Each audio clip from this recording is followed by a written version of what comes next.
మీద ఏదైనా చిన్న దాడి జరిగినా కానీ ఏమాత్రం సహించకుండా ఉక్కు పాదంతో నలిపేస్తూ ఉంటారు. అలాగే ఇప్పుడు పెట్రోల్ వచ్చింది, diesel, crude oil, gas, LPG, CNG, ఇంకేయో మన దేశంలోకి రావట్లేదు, రేట్లు విపరీతంగా పెరిగిపోతున్నాయని చెప్పేసి మనం అనుకుంటున్న వేళ మోడీ గారి ప్రభుత్వం పెట్రోల్ డీజిల్ మీద రేట్లు అయితే తగ్గిస్తూ ఉందన్నమాట.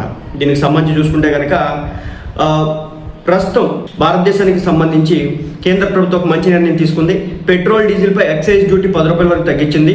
వాస్తవానికి petroleum planning and analysis cell గణాంకాల ప్రకారం భారత ముడి చమురు బాస్కెట్ ధర ఫిబ్రవరి 2026 బ్యారెల్కు $69 ఉంది. కానీ మార్చి 24 నాటికి అది ఏకంగా $123 పెరిగింది. అంటే కేవలం ఒక నెల రోజుల్లోనే డబుల్ అయిపోయింది అనమాట రేటు. కేవలం ఒక నెల వ్యవధిలో 78% పెరిగింది. ఈ క్రమంలోనే ప్రజలపై భారం పడకుండా కేంద్రం ఎక్సైజ్ సుంకాన్ని తగ్గించింది.